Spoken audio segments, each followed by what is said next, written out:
Hi, everyone. My name is Alla Marchenko, and I'm the Executive Co-Director and President of the Aurora Philosophy Institute.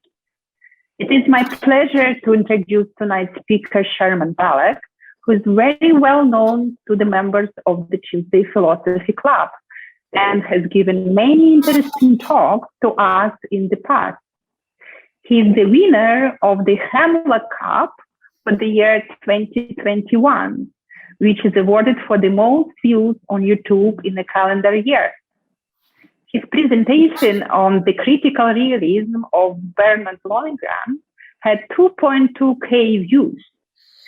The runner-up was Graham Hubbs with 1K views for Elizabeth Lonergan, or Elizabeth Anscombe, part 1.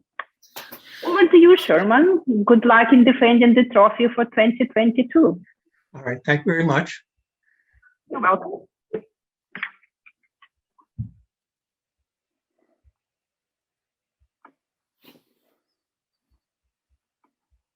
All right, good evening, everyone.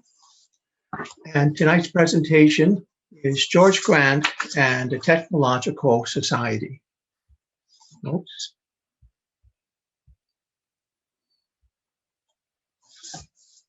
So tonight we will go through the following points. We'll begin with our introduction, which will include a chronology of George Grant's life. We will look at a particular quandary of George Grant's, and then we'll have a brief outline of the Canadian artist, Alex Colville. Part 1 will consist of George Grant and the Western tradition. Part 2 will deal with Hegelian optimism and a reassessment of technology. Part 3 will look at the Canadian ontological experience. Part 4 will answer this question: what is worth doing in the midst of this barren twilight? And then the slides will include the awards that Grant received, a bibliography, and there's a summary. So everyone, let's begin. So George Grant was born in Toronto in 1918. In 1936, he graduated from Upper Canada College and then entered Queen's University. In 1939, he won a Rhodes Scholarship and was enrolled in law at Oxford University. 1940, he was an air raid precaution officer in a suburb of London. In December 1941, after a period of deep despair, Grant came to realization that God existed and that there was an order beyond space and time. In 1942, he returned to Canada. At the end of the war, he returned to Oxford, and this time he was to pursue his Doctor of Philosophy in Theology. In 1947, he married Sheila Allen, and eventually the two of them had 6 children. He began teaching in 1947 at Dalhousie University. In 1949, he returned to England to finish his Doctor of Philosophy, and in 1950, he was awarded his degree. In 1960, he accepted and then resigned a position at York University. In 1961, he was appointed to the Department of Religious Studies at McMaster University. And from 64 to 67, he presided as chairman of the Department of Religious Studies. In 1980, he resigned from McMaster and then was appointed Killam Professor at Dalhousie University. In 1984, he retired from Dalhousie, and on September 27, 1988, he died in Halifax. So this is George Grant's quandary. According to Arthur Davis, George Grant from the 1950s to the 1980s was preoccupied with this question. How can we accept the modern discovery that we are free to shape nature and ourselves without forsaking the insight of the older moral and political tradition? We are shaped or fitted for justice, which does not depend on our will. So we can rephrase this question in this manner. Is it possible to live a life of justice as defined by Plato in a technological society? Or we can say it this way. How is it possible to think about the transcendental good in an era when that conception has been put into darkness? Alex Colville, a conceptual artist, was an admirer of George Grant's work. Well, and so during the early 1960s, Colville was commissioned to design the centennial coins for Canada's centennial celebration. Well, the 50-cent piece was dedicated to George Grant. In a letter Alex Colville wrote to Grant, he stated that the concept of the design has some relation to your outlook. Later in this presentation, we will return to Colville, but we should say that he read deeply into existentialist philosophy. He read into Sartre, Camus, and Heidegger, and he was well read in the works of Joseph Conrad, Hannah Arendt, and Thomas Mann. So let's begin with George Grant and the Western tradition. Word moral philosophy, according to Grant, comes from two Greek words, love and wisdom. Philosophy means the love of wisdom. Yet philosophy is a desire to seek that which will give purpose and meaning and unity to life. In other words, philosophy begins when we ask the questions, how should I live? What is life for? Why do I exist in the world? Grant also stated, philosophy is the attempt to fathom that profundity, the mystery of existence. That is, to find the wisdom which will enable us to live as we ought. Here we have a picture of University Hall at McMaster University in 1959. This was the building where George Grant would spend almost 20 years teaching. He would enter this building in 1961. If you look at the architectural style of this building, it's referred to as a neo-Gothic or collegiate Gothic style. So the style was to produce a spiritually elevating experience. It was to invoke a sense of historical continuity and scholastic behavior. Well, George Grant, as was noted before, believed in God. He was a Christian. He was a member of United Church, but in March of 1956 in Halifax, Grant and his wife were admitted into the Anglican Church. So religion was a very important part of his worldview. Grant stated, anybody whose life is given over to philosophy needs to read the 13th chapter of the 1 Corinthians. Anybody is open to love, and that is the supreme act. As I have said, faith is the experience that the intelligence is illuminated by love. I mean by love, attention to otherness, receptivity to otherness, and consent to otherness. So if we look at the Corinthians, we'll read, love is patient, love is kind.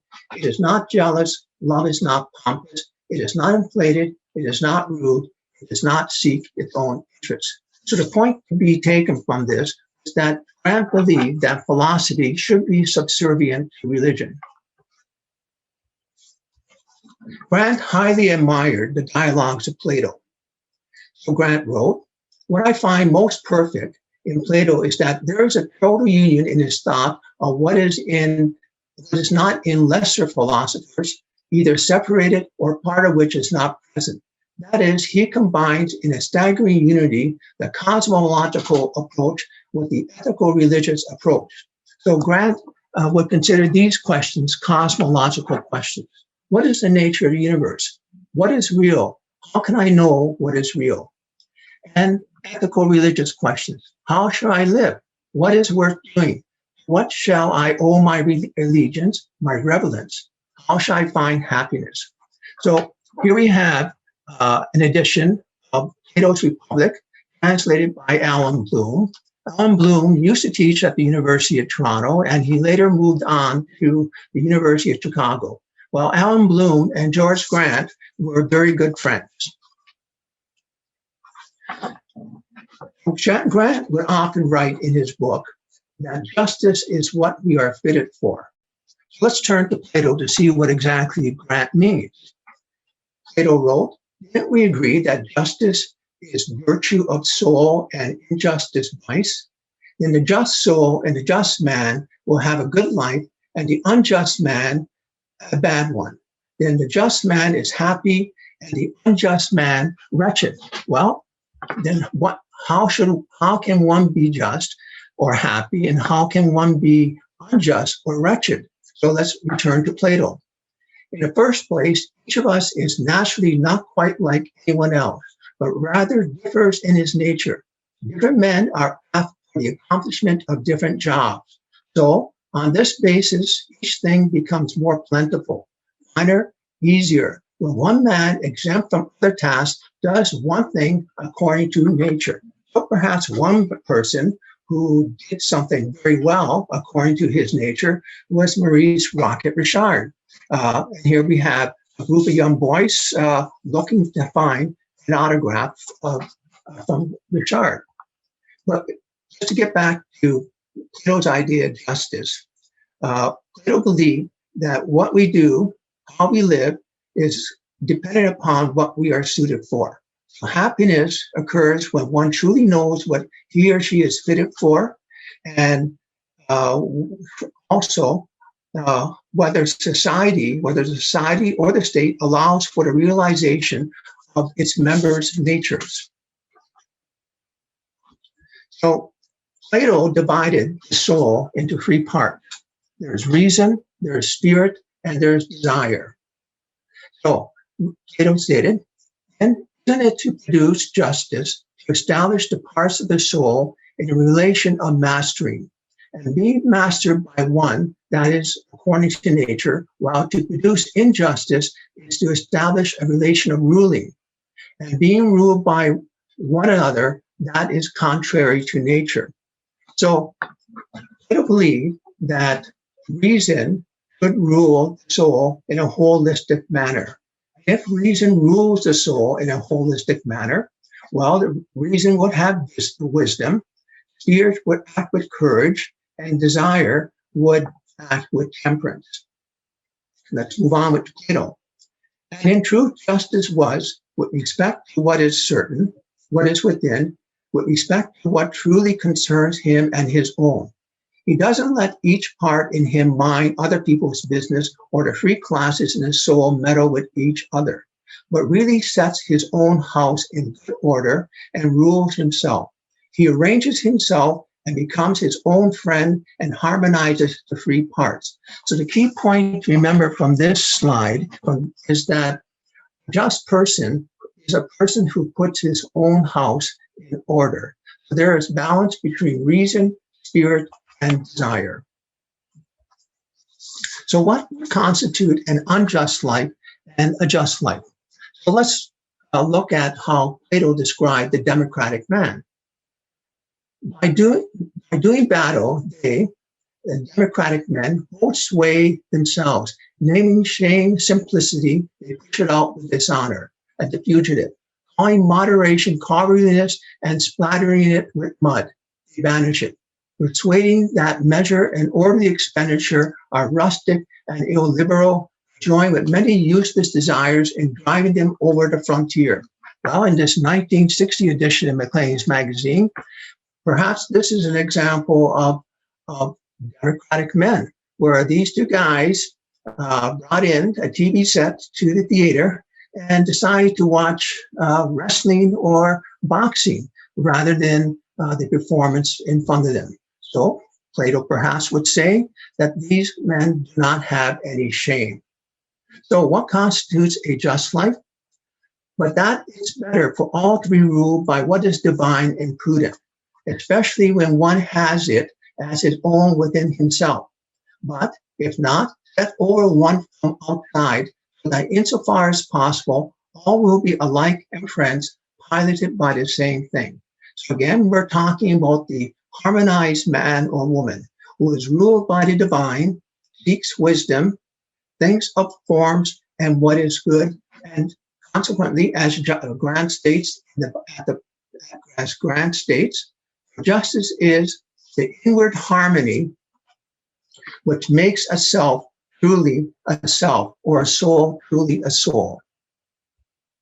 Grant believed that in order to find the transcendental good, we must also be aware of what is good amongst us. So Grant stated, in human life, there must always be a place for love of the good and love of one's own. Love of the good is man's highest end. It is in of the nature of things, that we come to know and to love what is good by first meeting it in that which is our own. This particular body, this family, these friends, this woman, this part of the world, this set of traditions, this country, this civilization.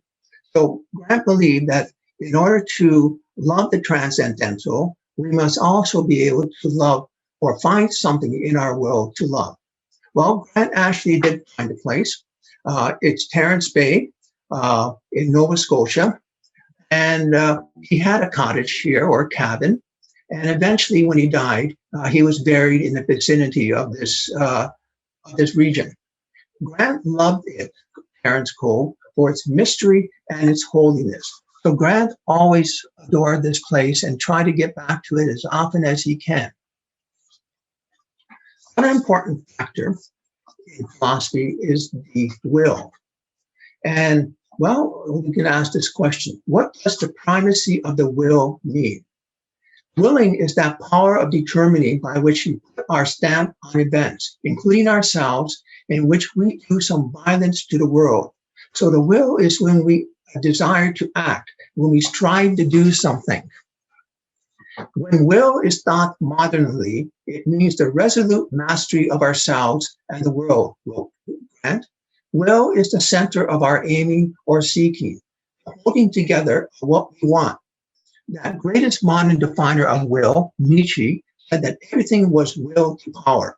So here's an example of will. It was the construction of the Canadian Railroad between 1881 and 1886. So at that time, it was considered an impressive feat of engineering and political will. First train to travel across the continent took almost 5 days to reach British Columbia. So let's sum things up. Grant believed that there are three primals, or three fundamental aspects to the Western tradition. One is derived from Jerusalem, the second from Athens, the third consists of human events. So I place this in this order because, again, Grant believed that religion should be predominant and philosophy should be subservient to religion. So from Jerusalem, we have Christianity, revelation, Christ, love, and charity. From Athens, we have Greek philosophy, divine order, Socrates, reason, and contemplation. And in human events, we will find the will, which represents the act of excluding given possibilities. It is the determination necessary to doing and acting, and it is the striving for and holding of power. So if we were to describe Grant, we would say that he is a Christian Platonist. Now, for this presentation, we will be stressing his understanding of philosophy.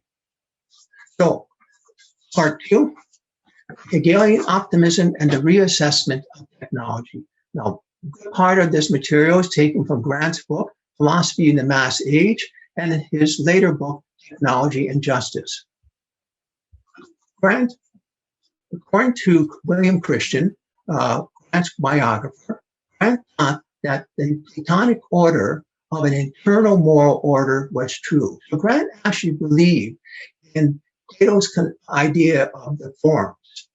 What he hoped to learn from Hegel was how this moral and metaphysical fact could be reconciled with the modern experience of subjective freedom. Hegel seemed to teach that the process of the unfolding of freedom was still taking place. So Grant was, you might say, a reluctant Hegelian. And in 1959, he wrote, "We in North America are at a stage where new and vital images have come from God to man, and I want to open myself to those images as they are given." Well, here's a edition of the Claims magazine from 1960, just a few years after Sputnik. It was a time when people had great interest in the stars, in astronomy, and in the heavens. So that begins his book, Philosophy in the Mass Age, with a description of mass society. Ours is the world of mass production and its techniques, of standardized consumption and standardized education, of wholesale entertainment and almost wholesale medicine. We are formed by this environment at all moments of our work and leisure. Is in our total lives. Here's a picture of a standardized kitchen. And well, it wasn't until the early 1950s that the kitchen that we have now came into being, where the range width was standardized with cupboards, the sinks, and the counters. And of course, in the kitchen, we'll find all sorts of technological devices. So Grant outlined the characteristics of a mass society. He stated it is scientific. It concentrates on the domination of man over nature through knowledge and its application. This dominance of man over nature means that we can satisfy more human needs with less work than ever before. Here we have a picture of the construction of the Toronto subway lines. And what we see here is the construction of the Yonge Street line, which opened in 1954. A second aspect of a mass society pertains to man's relationship to man. Grant wrote, it also exemplifies a particular relationship of man to man, namely some men's domination over other men. The paradox indeed is this: so great is the power that society can exert against the individual that he even subjects to dominance the very elites who seem to rule. So despite the nature of mass society, I believe that the characteristics of mass society will even keep the elites restrained or under control. The important concept that Grant considered was instrumental reason. So let's begin with a definition of instrumental reason. It's a specific mode of reasoning predicated on efficiency in terms of time, cost, and procedure to attain a certain end. So in this 1959 edition of Maclean's, you can see an example of instrumental reason at work, which is the construction of an outdoor swimming pool. So these are Grant's thoughts. What must be stressed is that reason itself is thought of simply as an instrument. It is to be used for the control of nature and the adjustment of the masses to what is required of them by the commercial society. This instrumentalist view of reason is itself one of the chief influences in making our society what it is. But equally, our society increasingly forces on its members this view of reason. So we can take two things from this. First of all, transcendental reason doesn't seem to be an important quality amongst many people. And secondly, instrumental reason is deeply pervasive. It is quality that surrounds us all the time. So is it possible to live a contemplative life in a mass society? So Grant was mulling over this question in his book. Such an account of reason, instrumental reason, goes so deep into the modern consciousness that any other account is very difficult for modern man to understand at all. Therefore, only by constant and relentless reflection on this modern idea can we hope to liberate ourselves from the naive acceptance of it. Yet, obviously, philosophic enterprise is only possible insofar as we have liberated ourselves from this view of reason. Well, it is very difficult to liberate ourselves from instrumental reason. Here in the 1963 catalog cover of Canadian Tire, we can see Dad reading the paper, and the headline states, "More leisure through automation." And then there's his daughter who's urging him on, more or less saying, "Come on, Dad, get to work. Let's do some useful activity. Let's enjoy ourselves. Let's be productive. And let's use our instrumental reason in cleaning up our yard and making it look very attractive."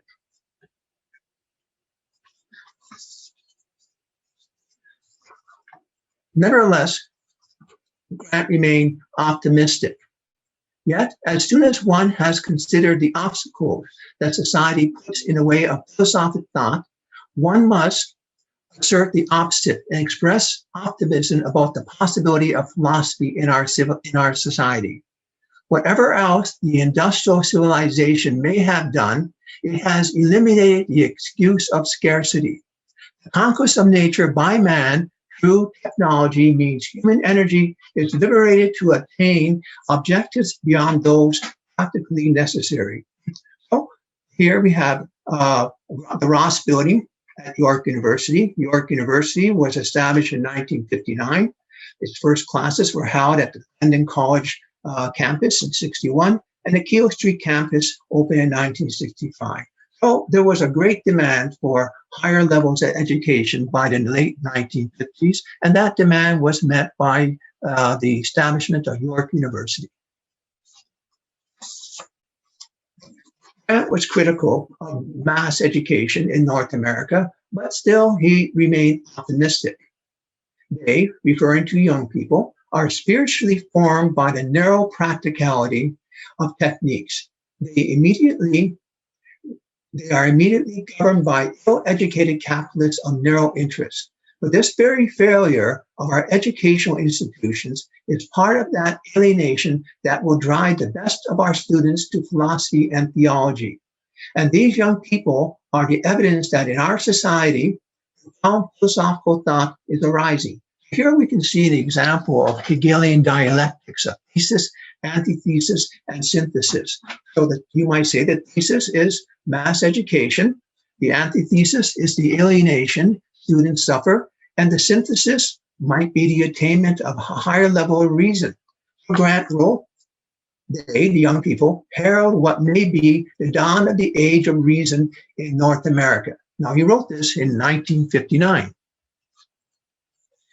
In 1966, Grant had to reassess his understanding of Hegel and technology. So in the new preface of his book, Philosophy in the Mass Age, Grant wrote, the book is therefore permeated with the faith that human history, for all its pain and ambiguities, is somehow to be seen as a progressive incarnation of reason.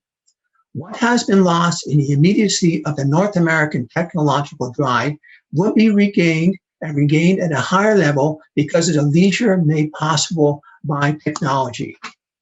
Since that day, my mind has changed, wrote Grant. I am much less optimistic about the effects that a society dominated by technology has on the individuals that comprise it. I no longer believe that technology is simply a matter of means, which men can use well or badly. As an end in itself, it inhibits the pursuit of other ends in the society it controls. Thus, its effect is debasing our conceptions of human excellence. The one person who influenced Grant greatly was the German-American political philosopher Leo Strauss. Strauss taught at the University of Chicago. Grant met him twice, and Grant read all of his books. Upon reading Strauss's books, Grant abandoned his historical grounds for hope.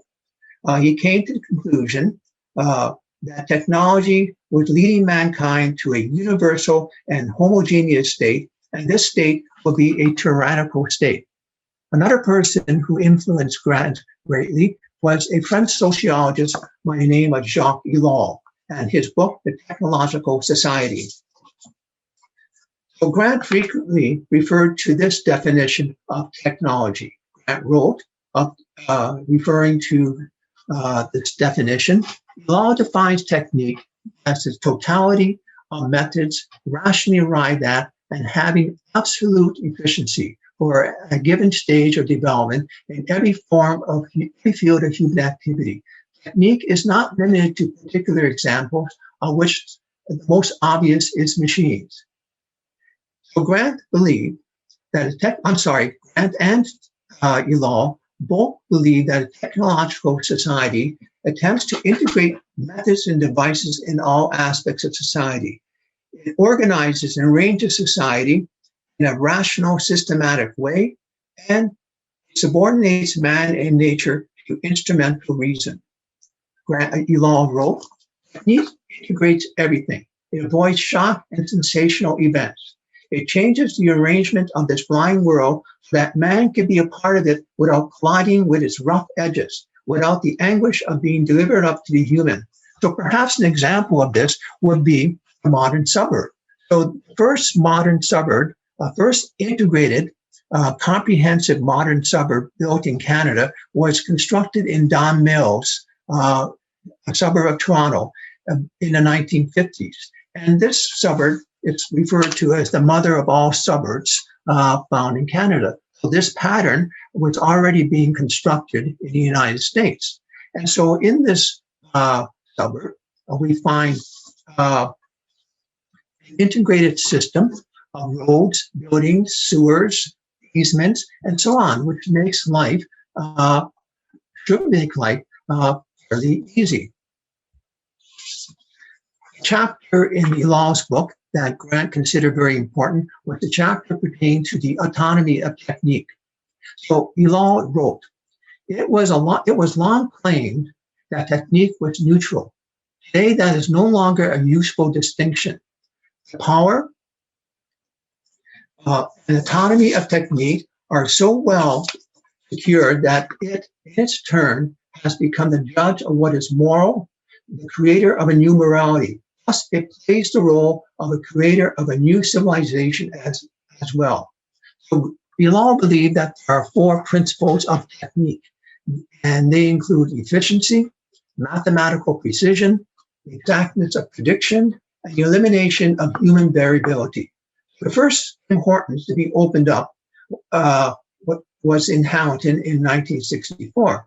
And well, if we go to Tim Hortons, we'll see these principles of technique. We see efficiency through their drive-through orders.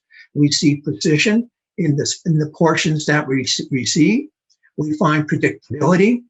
So we know the product, the service, and the price will be the same. And there's control over people. There is a very deep division of labor within this restaurant. So Grant concluded that live a contemplative life is to live a marginal life. Grant wrote, Western men live in a society, the public realm of which is dominated by a monolithic uncertainty about excellence, namely that the pursuit of technological efficiency is the chief purpose for which the community exists.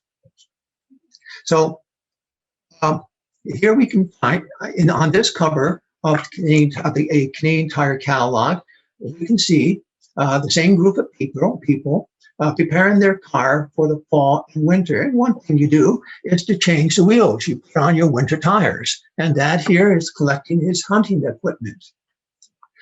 Grant, you can ask this question: why are we unable to think about excellence aside from efficiency? Well, Balogh gave one explanation. These men, technique is in every way sacred.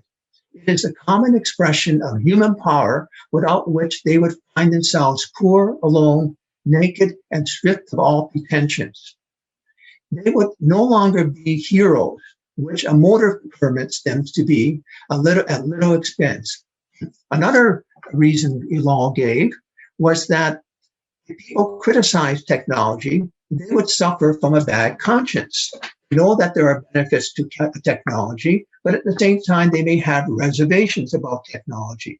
Balogh wrote, they find neither within nor without themselves a compensating force for what they call into question. Important philosopher who influenced George Grant was Martin Heidegger, and in particular, his essay, The Question Concerning Technology. I have no doubt at all that he is the great philosopher of the modern era. For myself, for instance, nobody has spoken so wonderfully about what technology is and seen it with such prodigious attention. Grant continued, I mean modern in the sense that there wasn't anything like what we call technology in the ancient world. There was technique and there were arts, but technology is essentially a modern phenomena, and it is to me the overwhelming phenomena. Here we have a windmill. It's found just to the west of Montreal. It was constructed in 1702. Still stands. Well, in this particular piece of technology, we do find tools, we do find devices, but they are all dependent upon nature. Windmill does not master or control nature. Windmill only operates if there's wind. Heidegger wrote about technology. Heidegger asks, what is modern technology? It is a revealing. The revealing that rules in modern technology is a challenging, which puts to nature the unreasonable demand that it supply energy that can be extracted and stored as such. What Heidegger means by this is that nature has to be challenged, called upon to reveal its use value, its hidden energy and power. It has to reveal its potential instrumentality. The setting upon that challenges forth the energies of nature, wrote Heidegger, is an expediting, and in two ways. It expedites in that it unlocks and exposes, yet that expediting is always itself directed from the beginning toward furthering something else, toward driving on to the maximum yield at the minimum expense. Here we have the Bruce Nuclear Generating Station. It was first constructed in 1969. Well, in regards to nuclear energy, mankind has been able to reveal or unlock the energy stored in uranium and in plutonium. So consequently, man has at his disposal energy to sustain a nuclear chain reaction whenever he wishes. Two other concepts Heidegger considered very important was standing reserve and enframing. Standing reserve means everything is ordered to stand by, to be immediately at hand. Indeed, to stand there just so that it may be on call for an ordering. So what Heidegger means by this is that all things that are considered an object, all things that are considered an object must also act as a source of supply, must act as a resource that can be controlled for future use. Framing means the gathering together of that setting upon which sets upon man, challenge him forth, reveal the real, in the mode of ordering as standing reserve. So what this means is that there is a tendency, an inclination, an attitude in us to question, to interrogate, to exploit nature, including man. We demand to know what is man's or nature's use value. So this work is therefore neither only a human activity nor a mere means within such activity. Man in the technological age is challenged forth into revealing. So we ourselves are challenged to challenge the world in order to interrogate it and to find its use value.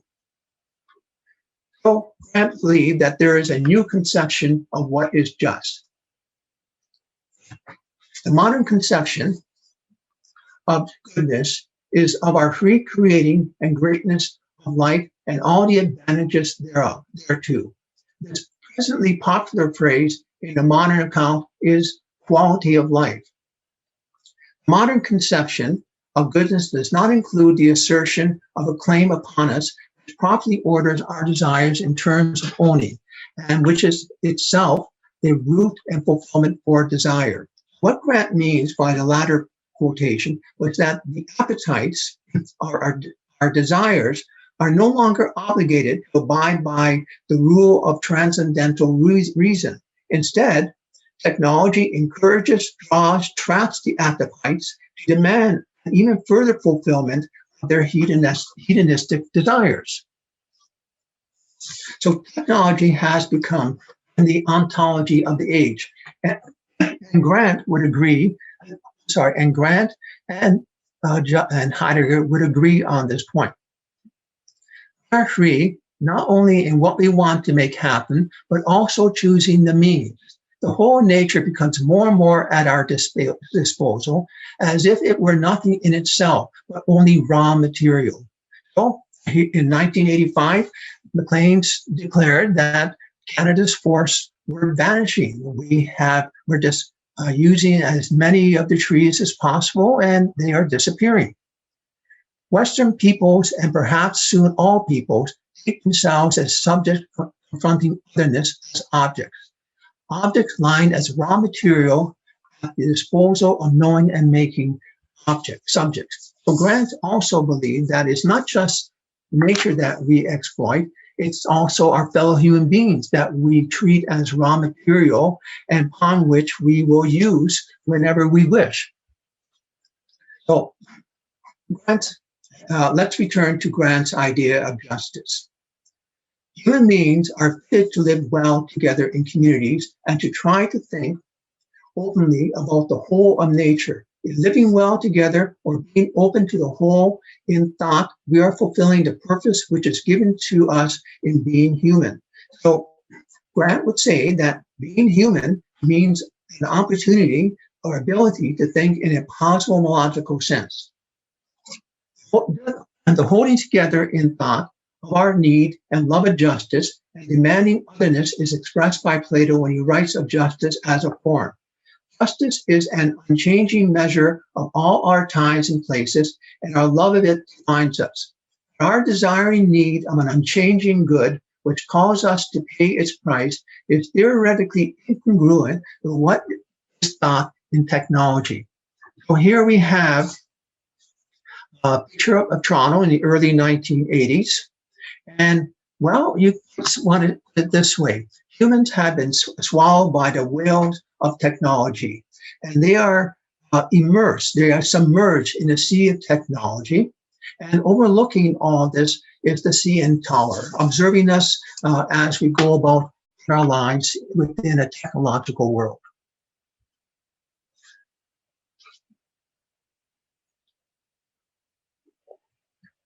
So in 1968, Grant wrote an essay in defense of North America.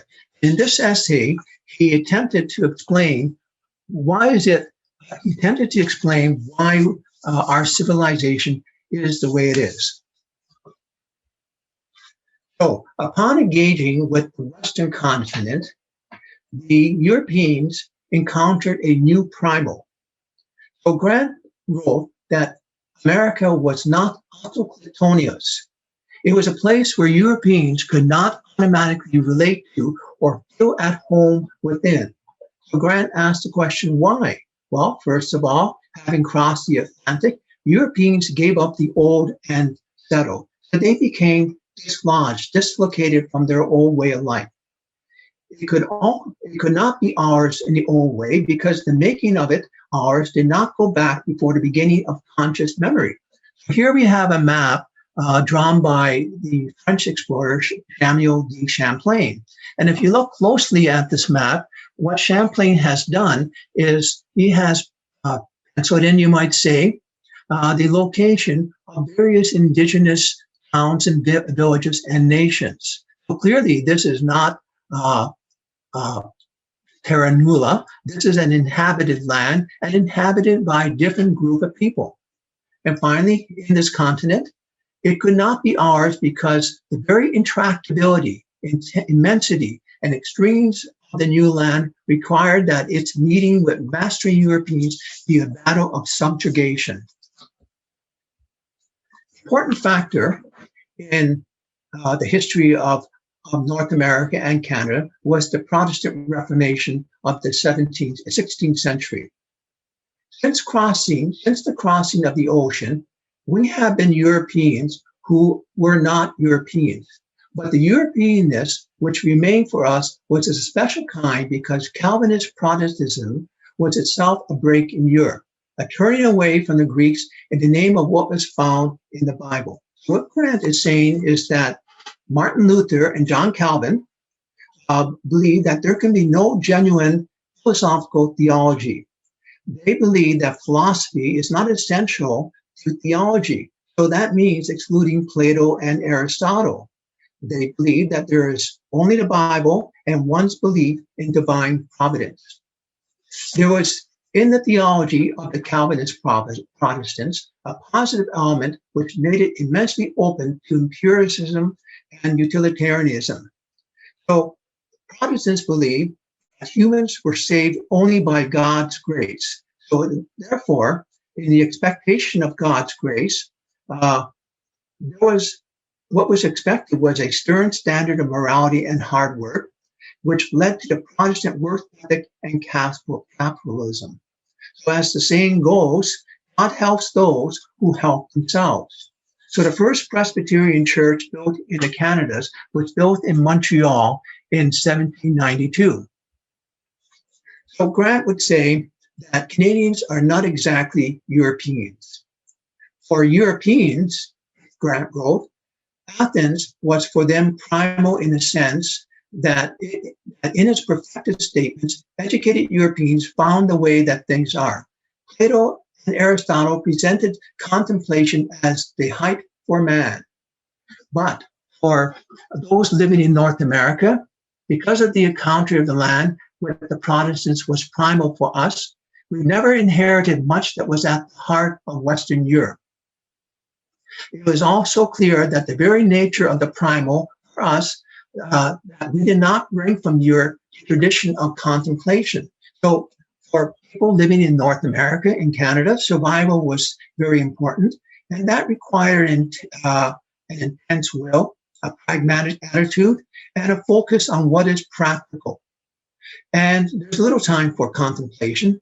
Instead, you might say, worldly achievement was a sign of God's favor. So contemplation was not considered important. Good work was considered more important. To illustrate this, we can look at the Protestant merchants of Montreal. So the Canadian historian Donald Creighton wrote, born of lower middle class parents and brought up in an atmosphere of shrewd, hard, intelligently directed endeavor, they shared in that tough competition which is so characteristic of a feature of the 18th century middle class. The great majority of them were Protestants, but with few exceptions, they were neither enthusiasts nor fanatics, and they displayed little of the sternness of Presbyterian Scotland or the intolerance of Puritan New England.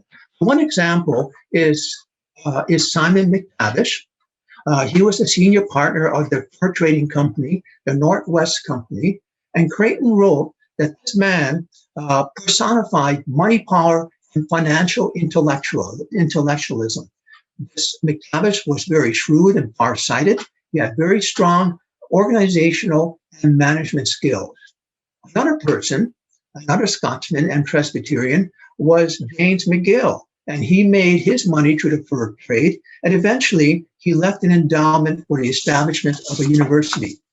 A third person, not Scot, but English and Anglican, was John Molson. He established a brewery in Montreal in the 1780s.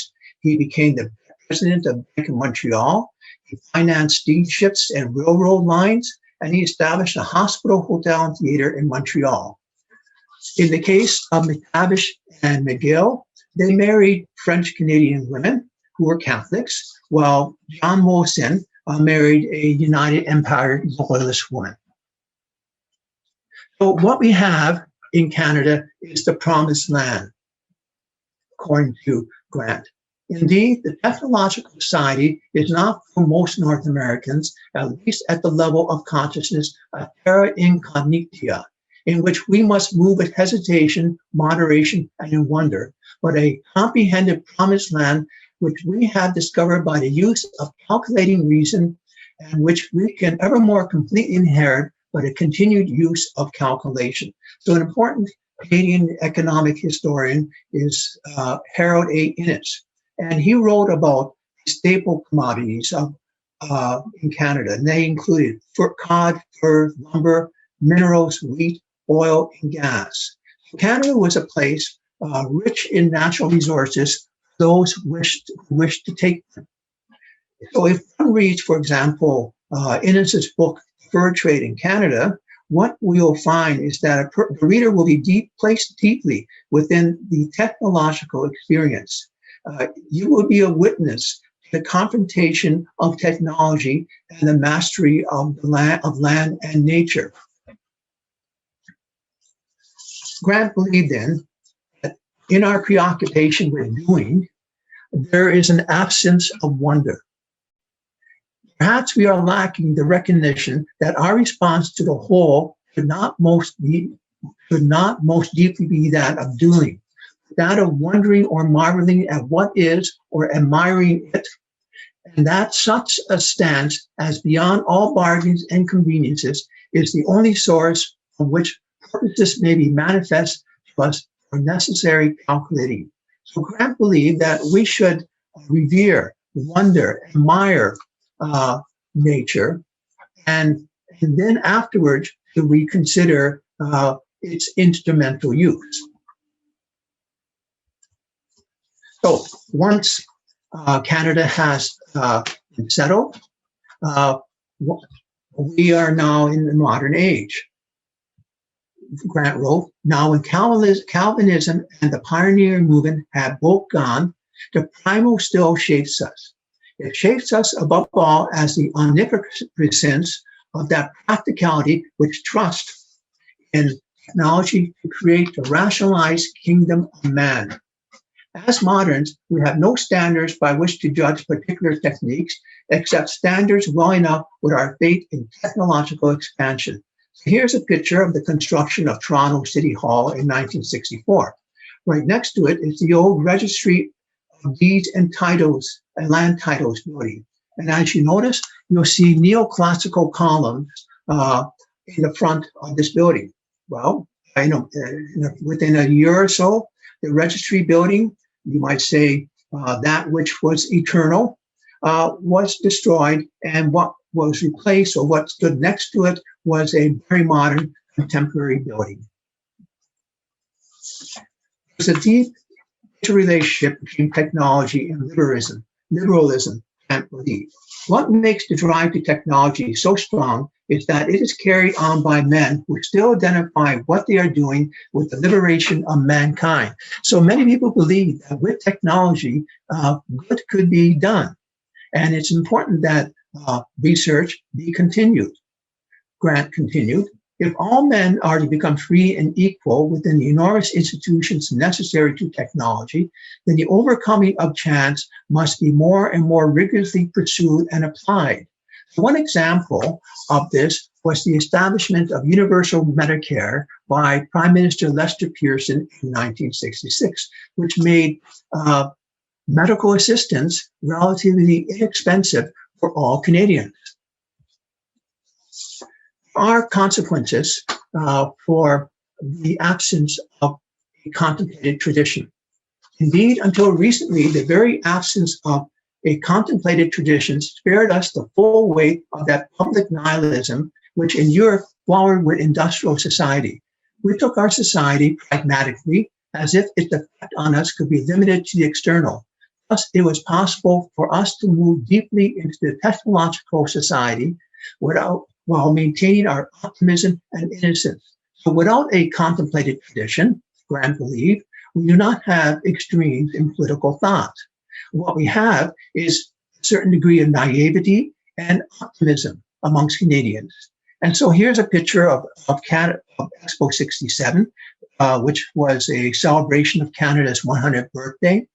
And the Canadian Pavilion is the inverted pyramid that you see in the background. So we are left with pure will to technology. Grant stated that religion is no longer important. Contemplative philosophy is absent from our lives.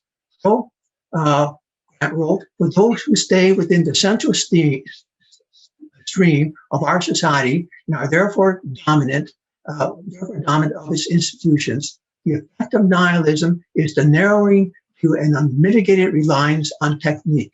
So all that we are left with in this nihilistic world is our reliance on technique. What that phrase, the end of ideology, flatteringly covers is the closing down of willing to all content except the desire to make the future by mastery, and the closing down of all thinking which transcends calculation. So we don't really think transcendentally, we think in the instrumental way. Yet the very substance of our existing, which has made us the leaders in technique, stands as a barrier to any thinking which might be able to comprehend technique from beyond its own dynamism. We are so embedded within a technological world that we are no longer able to understand how we live. So in this photograph, you see a picture of First Canadian Place. It's the global headquarters for the Bank in Montreal, and Manulife Financial Corporation is the majority shareholder of this building. So the last part of this presentation will attempt to answer this question: what is worth doing in the midst of this barren twilight? And it comes from Grant's essay, A Platitude. Now, a platitude is a commonplace remark that is solemnly delivered. The essence of humanity. Grant wrote, "We hold in our minds the enormous benefits of technological society, but we cannot so easily hold the ways it may have deprived us, because technique is ourselves. Technique comes forth from and sustained in our vision of ourselves as creative freedom, making ourselves and conquering the chances of an indifferent world." So here in this painting by Alex Colville, Road Work, we can see where humans are at one with technique. For example, the man holding the sign. And also the man driving the roller is an extension of that machine. We also see the conquest of nature with the construction of the road. Then we see standing reserve, the Heidegger's concept, and that includes the land, humans, machine, and eventually the road, all have use value. Grant couldn't deny the fact that there are benefits to technology, for it is clear that the systematic interference with chance was not simply undertaken for its own sake, but for the realization of freedom. Indeed, it was undertaken partly in the name of that charity which was held at the height in one of those ancient systems of meaning. So here he's referring to Christianity. In this painting by Colville, we see a woman, a surveyor, looking over the shore. And we can apply Heidegger's concept of framing to this painting. So the world is set before this woman, and this woman is, in a sense, questioning, interrogating, exploiting, and ordering the landscape she sees before her. Well, we can ask this question: what do we do then with our freedom? In myth, wrote Grant, philosophy, and revelation, orders were proclaimed in terms of which freedom was measured and defined. As freedom is the highest term in a modern language, it can no longer be enfolded. So what Grant is saying here is that once myth, philosophy, and revelation restricted our freedom. But with the demise of myth, philosophy, and revelation, we have freedom and we have the ability to do, in a sense, whatever we want. So how do we know what is worth doing with our freedom? There is no possibility of answering the question. Freedom for what purposes? Such may indeed be the true account of the human situation, and unlimited freedom to make the world as we want in a universe indifferent to what purpose we choose. If our situation is such, then we do not have a system of meaning. So if we refer to Nietzsche, who said that God is dead, then our universe is meaningless. We ask this question: what do we do with our freedom? In Colville's painting, Pacific, we are confronted by a moral dilemma. What must we do with our power? So in this painting, we see a World War II service revolver and Colville's mother's sewing table. The gun is placed on the ruler, and the ruler acts as a standard. And so this painting symbolizes justice. There is balance. The threat of violence is controlled by peaceful order. And in this particular case, the man is looking off towards nature onto the ocean. there is a world of silence.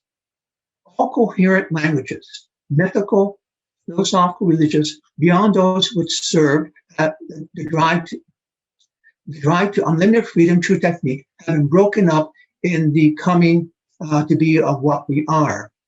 So myth, philosophy, and religion, Grant believed, no longer can speak to us. It really has no value other than as artifacts of a museum culture.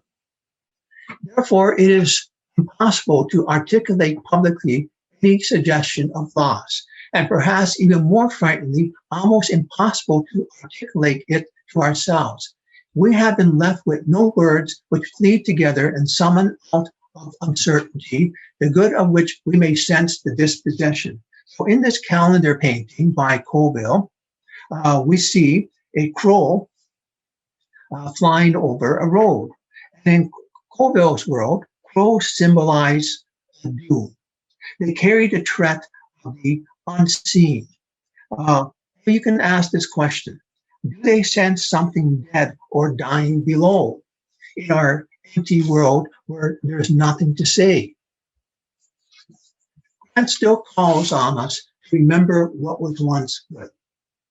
Only in listening for the intimidations of the primal can we live critically in the dynamo. So we need to listen and listen very closely to what we may be missing. Language of good is not then dead language, but one that must, even in its present disintegration, be recollected. Even as we publicly let our freedom become ever more increasingly the pure will to will. So in this particular painting, entitled Ocean Limited, and Ocean Limited does refer to a train line that travels from Halifax to Montreal. We see a man, maybe Colville, who is walking along one route in one direction, and a train moving in the opposite direction on a separate medium. Now, trains in Colville's world imply war and destruction. In this painting, we see a man perhaps contemplating, but there's balance here between the contemplative person and the machine. So also each has a role or place to play in our world. So how should we live? In such a situation of uncertainty, it will be lacking in courage to turn one's face to the wall, even if one can find no fulfillment in working for or celebrating the dynamo. So Grant's saying, and he's referring to Plato's allegory of the cave, do not turn to the wall. You have to face the world. Equally, it will be immoderate and uncourageous and perhaps unwise to live in the midst of our present drive, merely working in it and celebrating it, and not also listening or watching or simply waiting for intimations of the primal, which might lead us to see the beautiful as the image in the world of the good. So what Grant is doing in this essay is, in a sense, practicing negative theology. And so what he's asking us to do is this: the job of thought in our time is to bring into light that darkness which is darkness. Or another way, the role of thought is to bring the darkness into light as darkness. So Grant would say that we still have to revere what was important in the past, such as books like written by Plato or Aristotle, but we should also listen for what we may have lost. And by listening and thinking and looking for what we may have lost, we may once again find it. George Grant and Alice Colville admired each other.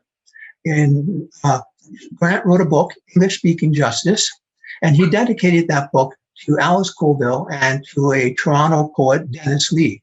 And Grant wrote, "These are two artists who have taught me about justice." So Grant, though he's a Platonic thinker, still believed that we can gain an insight into the transcendental good through art. Grant received a number of awards, honorary degrees, and he was made made an officer of the Order of Canada. And here's the bibliography, primary sources by Grant. secondary sources, and Grant's role in the Neoplatonic tradition, and other works that were referred to in order to put this presentation together. Thank you very much.